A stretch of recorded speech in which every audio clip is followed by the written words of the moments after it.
We're never doing that again. Don't sleep. Don't sleep, baby. Go ahead and hit that subscribe button.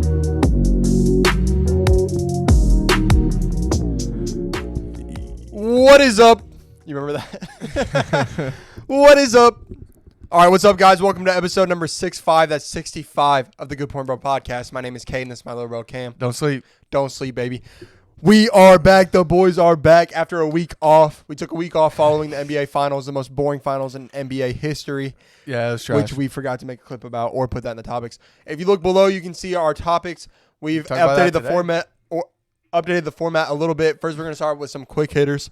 Those are pretty short topics that we're just going to make a point on or two. Who knows? And we'll go into subtopics and main topic. Breaking news. As you guys know, Bradley Beal is heading to the Phoenix Suns. That's going to be in our main topic, so make sure that you stick around for that. First up with our quick hitter. Our first quick hitter. I'm pretty hyped about this, so we'll see how it goes. Where should Damian Lillard go? I know where I think he should go, but I'll start with you. Where I think he should go would be the Boston Celtics, but it looks like he said he never wants to go there. Don't blame him. Why? Can you imagine him, Jason Tatum, and the freaking roster they have? I mean, who knows what they have to give up for him? They give up Jaylen Brown and maybe another player and then some draft picks. They wouldn't lose a lot because they have Jaylen Brown. Yeah, they have Jaylen and Brown. Then you would see Jason Tatum blossom into maybe the best player on the earth. Maybe. But the thing is, Jaylen Brown is holding him back. Here's what I don't like about that. Is up until this point, everybody says the Boston Celtics need to treat Jason Tatum like he's the best player on their team, and that'll help him blossom into this great player that you're talking about.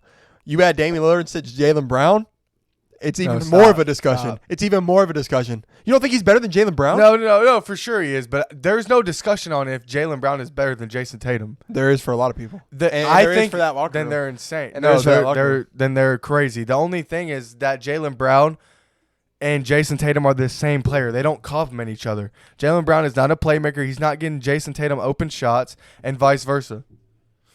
So Damian Lillard would make Jason Tatum better because you know how much attention Damian Lillard gets as soon as he crosses Damian Lillard's talents to Miami Beach. As soon as he crosses half court, you have to guard him. Miami Beach. I mean, sure, but they're still not winning a chip. They are winning with a chip. Damian Lillard. They're going to be the smallest team in the freaking league, dude. They already How many are. times do I have to tell you, bruh? 3 Eastern Conference Finals in 4 years, 2 finals in 4 years. And you're going to act like, oh, they're not just a piece away. How? They've shown you that they're the most successful team in the East over the last 4 years. Most 40-point games in the playoffs for the last 4 years, you know who that is? Jimmy Butler. Most 40-point games. They are a piece away. And Damian Lillard could very well be that piece because you saw when were they the best? When Kyle Lowry stepped up. Now imagine Damian Lillard instead of Kyle Lowry coming off the bench as a sixth man. It's a game changer. You don't think it was a little bit of a fluke of how well their changer. You don't think it was a little bit of a fluke of how good their role players played? I think that when you have a guy like Jimmy Strus Butler, those guys, they're not have going a to do guy that like again. Jimmy Butler that you rally around every year, bro. And Jimmy Butler had a terrible finals. The bubble was a fluke. Miami's never winning the East.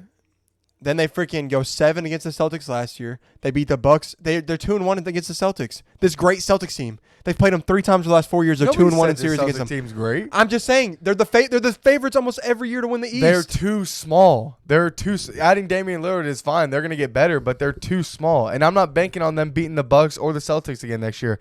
I think that I'm just saying you're acting like they have something to prove. I think that the Celtics and their coach are going to get better next year. I think the Bucks are going to be fine. They have a top 2 player on earth.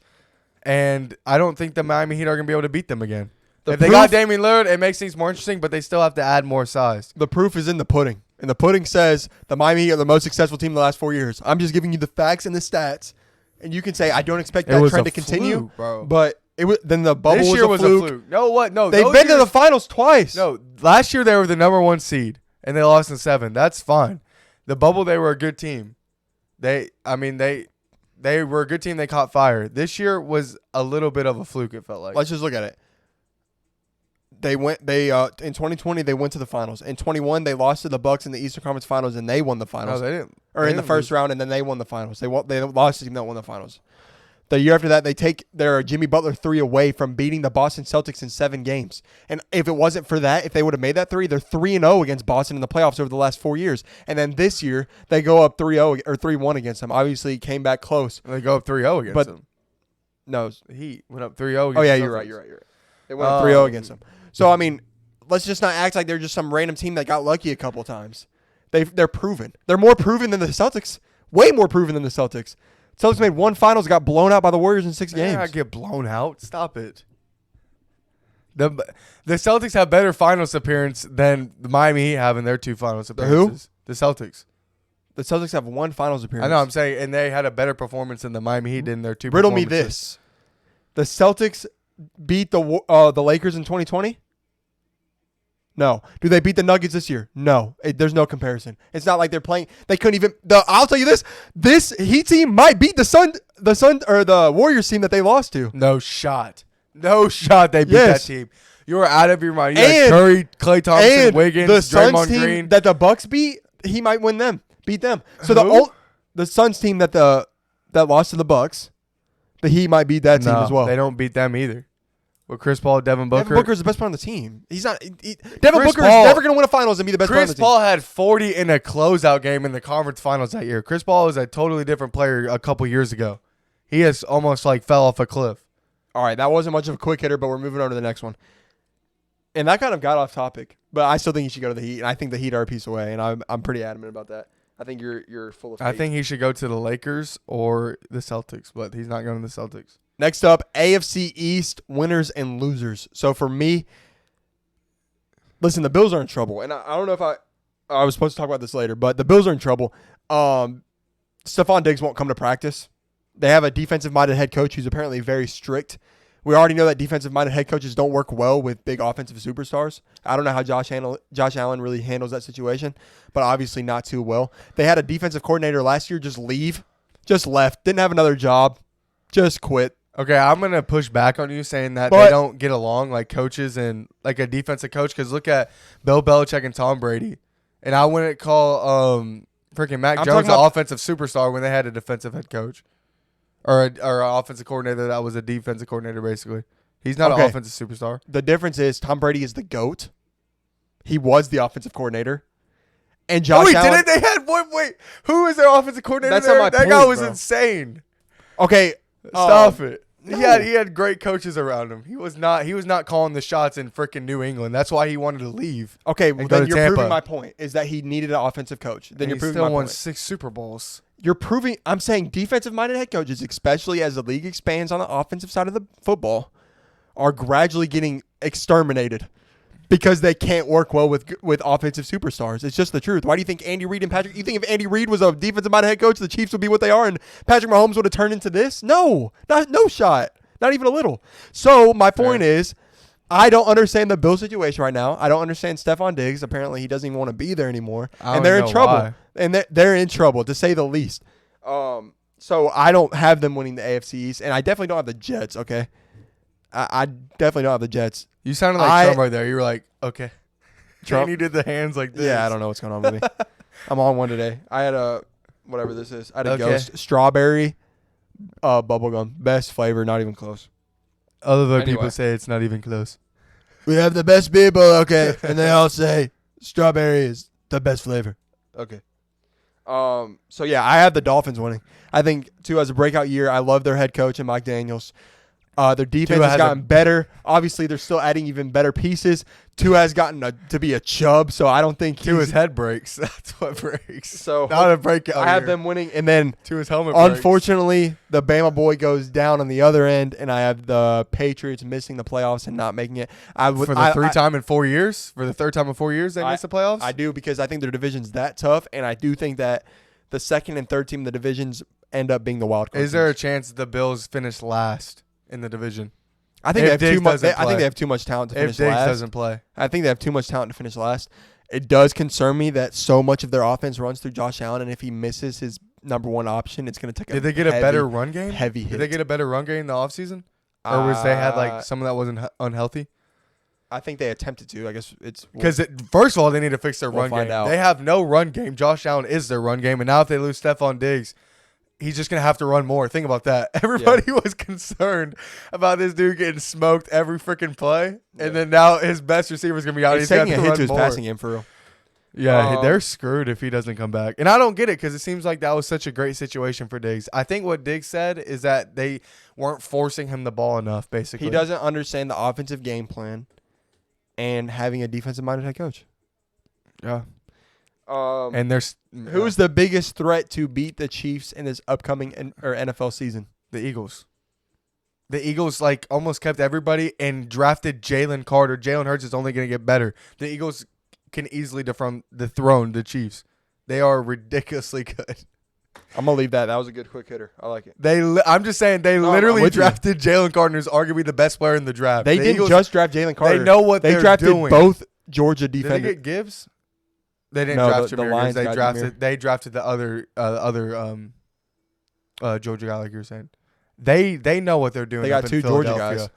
They should not only be. They should be the favorite to win the Super Bowl this year. They should dominate. They should the go. NFC. If there's a team that can go 16-0, it's them. Like in the last 10 years, that's how good the Eagles are. And you only can expect Jalen Hurts to get better. I'll leave it at that. Quick hitters. On to the next one. Best player in the NBA world. To me, it's no debate at this point. I wanted to hold on to Giannis prior to the NBA Finals. Jokic had the best first finals appearance that we've seen since a long time. Are we gonna make that? So we need to make that. Talk about LeBron in 2020 bubble was. Yeah, we'll go into that. We'll get into that. No. Or we'll go. Well, that's more clip. That's for sure clip. Check out our Instagram to see what we're talking about later, or TikTok, or YouTube. Because we got something special for you guys. I think Jokic just had a crazy finals. Yeah, I think he's the best player in the world. Is there any dispute there? Yeah, there is dispute. Giannis is right there with him. No, not discussion. I'm talking about you disputing my take. Yeah, I'm disputing you. Bro, we can't just flip. I object. We took 2 weeks off and then we're flipping. I said Giannis last episode. I think that it's fluid because I think that, first of all, Giannis just won a couple years ago. 2 months ago, we were saying he's undisputedly the best player in the world. Now, Jokic had a great playoffs, great finals. I give him that. He's right there with Giannis. But listen, there's been periods in the NBA where there was one guy who was the best player in the world, and then there was periods where two guys flip-flopped all the time. So it was to me, it's like a Duncan and Kobe situation where whoever wins and whoever's just playing well at the time is going to be the best player in the world. But it's between those two guys. And what I really want to see is them battle in the finals. I think they can be the next great rivalry like Magic and Bird. Seriously. We need to see these guys in the finals. I agree. They are the future of the NBA. Those two guys are going to be the face of the NBA. Yeah, I agree. And I want to see them battle it out. But I'm not saying the NBA Jokic needs that time ticking. Yeah, I'm not saying. And they're both foreign, which it seems like the NBA is becoming a foreign sport. But I feel like it's not undisputedly Jokic yet. He's got to go back to back or something because Giannis is right there. Way too early. NBA Finals prediction is going to be the Nuggets and Bucks. The Nuggets going for a repeat. Giannis on his redemption. The two best players in the world trying to prove who is the number one best player in the world.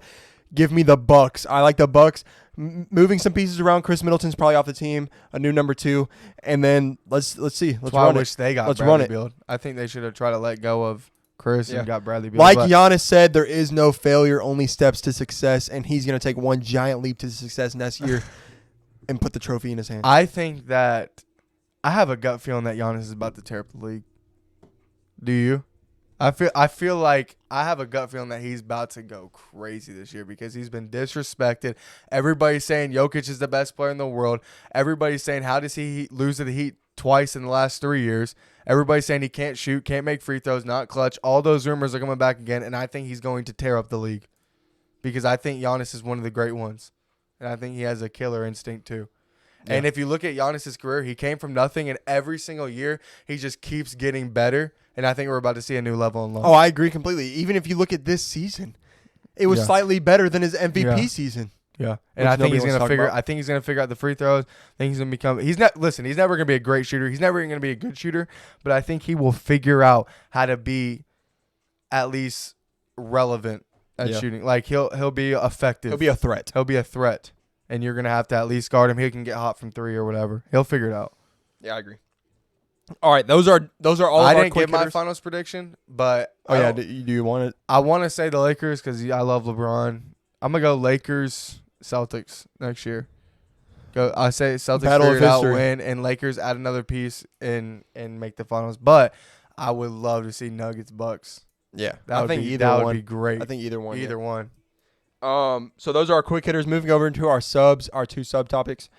For the first one, a lot of rumors swirling surrounding Chris Paul and where he's going to end up. And to be honest, I just don't like it in LA and on the Lakers specifically. I don't like it either team. Yeah. But I specifically don't like it on the Lakers. And the thing about LeBron that has worried me is his entire career he's liked to play with his friends. He brings his friends in. But the problem is when you're 40 years old and you start bringing in your friends, you're creating a retirement team. And we saw this a couple years ago. But, I mean, you can't do it again. Chris Paul is too old to be there. The only reason LeBron's relevant is because he's the greatest player ever and he has the best longevity of any player of all time. But the rest of your friends don't. They just don't. You need young guys to surround yourself with that can play upwards of 70 games or more. And what's LeBron going to play, 55? You're going to bring in 80. You're lucky to get 60 out of. He's not going to play back-to-backs. And then Chris Paul's going to play 80 games like it's not going to happen. I don't understand the move. I think that no matter what, we all say who the Lakers need to get, who they need to get out in free agency. What it comes down to is Anthony Davis looking in the mirror and saying, I'm going to be the best player in the world. That's what their success comes down to. It is all up to Anthony Davis to take the keys from LeBron. If that doesn't happen, I don't care who they had. I don't care what happens. AD is the key to their success. So maybe if you're the Lakers, you keep everybody that you had. You don't even add anybody, and then you just see. You just wait and see. Unless you can actually go out and sign. If you were planning on trading somebody, wait to start the season and see how your team does. If you're signing somebody, that's different. But I would run it back almost, maybe, and just see how Anthony Davis does. And if Anthony Davis doesn't do well, trade him. Trade him and get a superstar. Maybe if Damian Lillard's not traded, you trade AD, get Damian Lillard, and then get maybe more depth. Yeah, some size. But I think it all starts with Anthony Davis. Well, basically that was what they said after 2020. Yeah, is LeBron was like, it's your team. I'm gonna change the number 6. He just didn't do it. He needs to go back to number 6. He needs to figure it out, man. It's now or never. He's 30 years old. It goes by quick. He's got 2 or 3 years left to be in his physical prime. And he needs to have a good offseason. Yeah, I mean, it's just 80 is 30 and he plays like he's 37.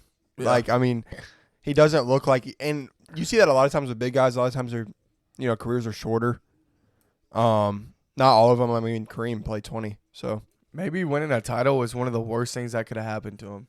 Like he checked out almost? Yeah, I feel like he just checked out. Yeah. He had a good finals, too. He averaged 27. He averaged 25, yeah. Oh. He averaged 27 that playoffs then. Yeah. He averaged maybe more than no, not that. Yeah. He averaged 27 in the playoffs. He had 2 more total points than LeBron. Otherwise, LeBron would have led the team in every category again. Yeah. Listen, LeBron, we'll get into that, but I just want to say this on here. LeBron in 2020, at one of it's arguably his best year. It's arguably his best year. I'm not saying it is. And it's underrated how good he was in 2020. Like it's probably one of the best seasons ever. Because if you remember, he got second in MVP that year, and he was trending to where he was going to top Giannis because before COVID happened, they beat the Bucks, then beat the Clippers. LeBron had 2 great back-to-back games, and everybody was saying, "Oh, LeBron might be the MVP." If that season plays out, he probably wins MVP, Finals, and Finals MVP. And we look at that season as one of the greatest ever. Yeah. No, I'm with you. And the craziest part about it is that he's freaking 36 years old when he does it. 35, yeah.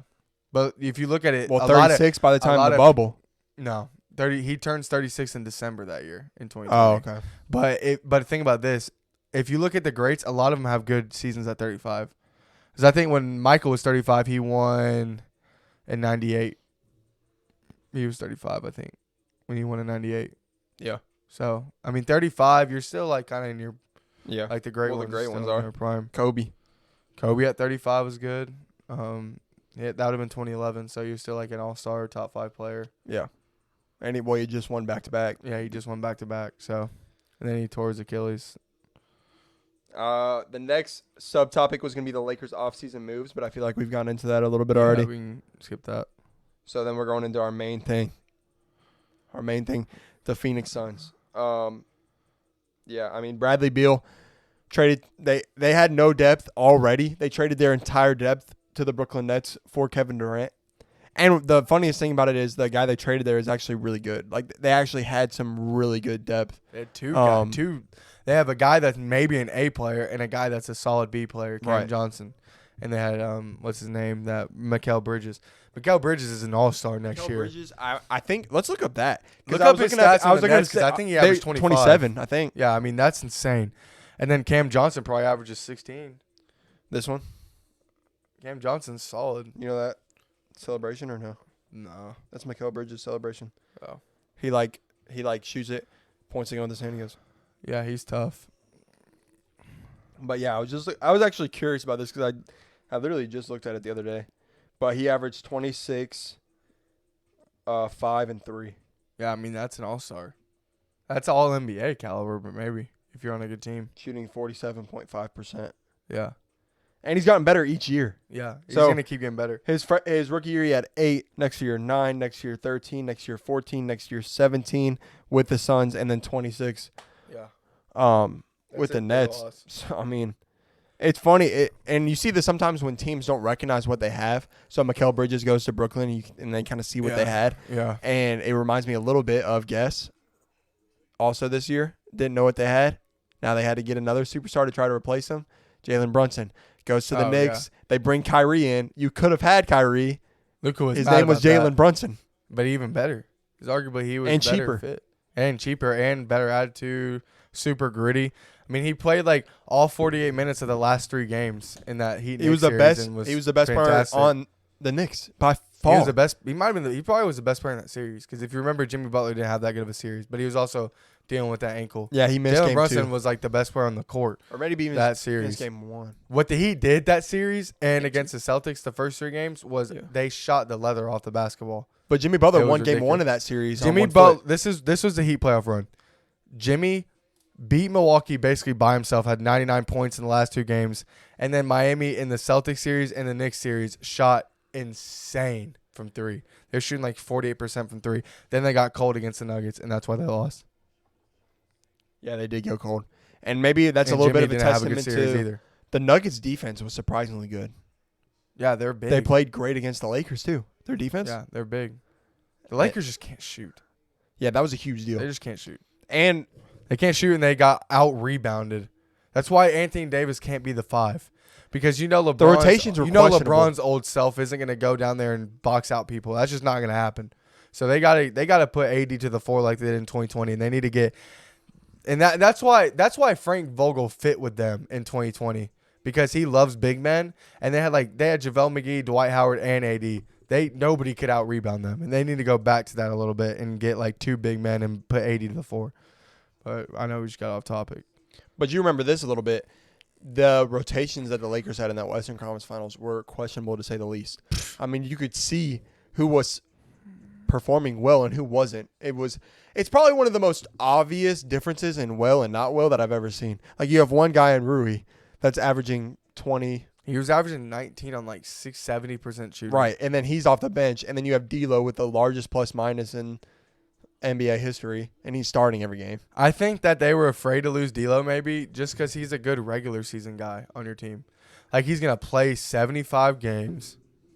He's going to do his thing. He's going to give you 18 in the regular season, but I don't know if he's just built like that in the playoffs. Well, he doesn't know. I think that's his second. That's why Fred VanVleet appearance. might be a better fit. Because, Fred VanVleet was on that Toronto Raptors championship team and actually was, arguably their second best player. But in the finals, he went off. If you think about it like this, D'Lo played so bad in that playoffs, he might be cheap. Yeah. I mean, if you could get him for super cheap, because he was trending up. Yeah, he was at that Warriors series because he's averaging 21. Every time he's dropped 17 or more points, they were undefeated in the playoffs. He didn't do that once against Denver. They missed 15 to 20 points from him every single game. If you would have told me, huge deal. That whole series has changed. If you would have told me, hey, D'Lo's going to have a plus minus of minus 60 and average 5 points, I would say, we're finna losing 5 or swept. But to get back to our main topic, our main thing, the Phoenix Suns, I don't understand the take that Kevin Durant doesn't need to win outside of the Golden State Warriors. If you're a fan of a player creating a legacy and working his way to the top and working his way to be one of the best players ever, which is what a lot of your favorite players did. Because a lot of you guys' favorite players is Jordan and Kobe, and that's all they thought about was being the GOAT. But then when I say something about Kevin Durant, you guys want to comment, oh, well, he doesn't care about any of that. He just wants to play basketball. Okay, I'm treating every player to that standard of I want to be great and I want to succeed. So when I do that, Kevin Durant has a flaw in his resume, and it's that he can't lead a team to a championship. And that he joined a 73-win team that had just beat him the year before. So I think it's a huge deal for him to try to win somewhere else. And I think partly he does too. Because you don't create that super team. I'm just saying this to people that say he doesn't. Because you don't create that super team in Brooklyn unless you're thinking about winning a title. And you don't leave Brooklyn in the next place. You don't leave Brooklyn. Well, that's why he tweeted at Stephen A. Smith when Stephen A. was talking about how if KD doesn't end up winning without Steph Curry, then they're going to be like, this is the guy that left Steph Curry. And then KD tweeted at him like, blah, blah, don't talk about the God. Whatever. I mean, he calls himself the God. He's just an idiot. And it's really weird because it is the guy that left Steph Curry. But to his defense, to play devil's advocate a little, if he had stayed, it might be just as bad. If he stayed and won 4, no. Because, listen, every idiot was starting to say, hey, this guy might be the best player in the world when he was winning finals with the Warriors. Or the first time, like, maybe, like, 5% of people were like, hey, like, Kevin Durant might be the best player in the world. If LeBron didn't have the greatest playoff run in NBA history in 2018, they would have said the same thing, that Kevin Durant's the best player in the world because he just went back-to-back. But we saw with our own eyes that he wasn't and that he just was on the best team maybe ever assembled. But I think it's funny. I think that the narrative is around the league, like guys that are insiders, guys that are analysts on ESPN, they say Kevin Durant has nothing else to prove. I think that the majority of like people like us that are just in social media or whatever say that he needs a ton of proof. And that's because the standard was set that, hey, you got to lead a team to a championship by yourself if you want to be one of the top 10 greatest players ever or just insanely respected, like Chuck says, bus drivers. But when I hear like analysts talk about it or guys around the league, they're like, Kevin Durant's already proven he's one of the greatest. Yeah. It's just weird. No, I'm with you. I think it's more. I think then that should be a rule. So you should say to be a top 10 player of all time, you have to have led a team to an NBA title. Which you know what that tells me? It tells me that they don't hold, even if it's subconsciously, Kevin Durant to the same standard as these other superstars. Because, listen, when Steph won the finals last year, it did wonders for his legacy. There is no question about he is the guy that can lead a team, win a finals MVP to a championship. It solidified Steph Curry as a top 10 player. Kevin Durant could never sniff the top 10 if he doesn't win outside of Steph Curry because he didn't prove what LeBron, Steph, to a lesser degree Kawhi with the Raptors, that they can lead a team to a championship. That's why if Jokic won next year, he probably has a better legacy than Kevin Durant. Yeah. Because he took a team that never has won a title in the history of their franchise to a title. That just means more than jumping on a team that won 73 games. It doesn't mean as much. Yeah. All it says is like, hey, Kevin Durant can perform and score because that's what he did in the finals. Okay, sure.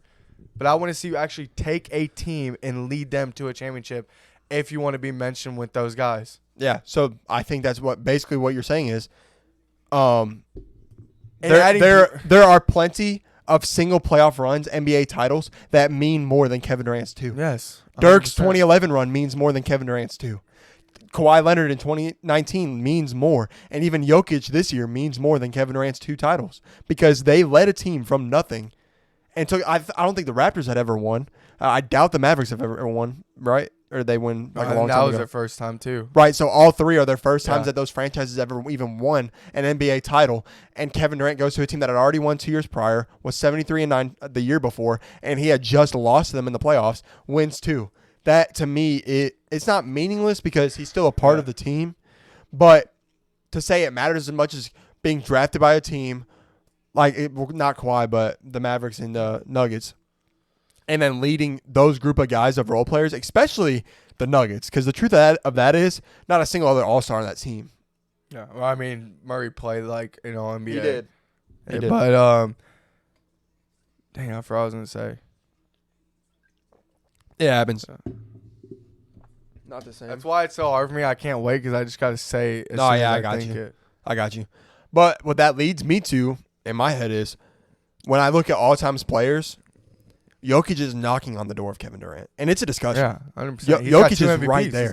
He has more MVPs, and his one title means so much more to me than the 2 that Kevin Durant had. He was drafted by the Nuggets. They built a team around him over multiple years. He built himself up from the last pick and this year's All-Stars to winning the Finals MVP and bringing Denver its first title in franchise history. Going back to the other players we were talking about, what do you think we'd say about Kobe Bryant if he didn't go back-to-back without Shaq? He wouldn't be a top 10 player either. Yeah. I mean, that's just what you got to do. LeBron won 2 without Wade. Yeah. You just got to win without that guy. Yeah. No, it's true. Kobe Bryant proved that he was a top 10 player in NBA history when he won without Shaq. Yeah. Steph Curry, no one put him as the top 10 player in the NBA history. Until he won without Kevin Durant. Kevin Durant over him. Right. Until he won that one. Exactly. And then he did that, and people were like, all right, that's a top 10 player. Yeah. That's a top 10 player in NBA history. Because that's what it takes. Yeah. And if you don't it's got to be almost a solo act. Not a solo act. Like, obviously, guys are going to step up. But you have to be the absolute main piece, no question. You are dragging these dudes, and you are putting them on your back, winning a finals. Yeah. That's what you got to see. I would argue, and it's close, that I have more respect. No, I wouldn't even argue this. I do have more respect for Jimmy Butler for taking that Miami Heat team to 2 finals in 4 years and 3 Eastern Conference finals in 4 years than I do for Kevin Durant, who hasn't made an Eastern Conference finals, has only won 1 series without Steph Curry. After he left him. Right. Yeah. Made a finals. 100%. Made a finals before Steph got blown out by the Beal. And it just hurts that he gave up a 3-1 lead. 100%. Because LeBron, when he's up at least 2 games, not even if it's just 3-1, if he's up 2 games against a team, never lost. He's like 40 now. Yeah. Yeah. All right, guys. That's all for episode number 65. Holy cow. That's all for episode number 60. I completely forgot what episode we were on. The Good Point Bro podcast. 83 is my magic one. 83. Yeah. Cam's magic number is 83. So that would be in like 20 weeks. If we did one once a week winter still. time. Yeah, so, hey, by the end of the year, we're blowing up. Make sure you join the ride because Cameron predicted it. We'll see you guys in the next one, episode 66 next week. 66 is a lucky number 2. But, all right, guys, we'll see you then. Check us out on Instagram at goodpointbro, on TikTok at goodpoint.bro, and as you guys know, on YouTube at the Good Point Bro podcast. It's been a pleasure. See you in the next one. Later. Peace. Peace.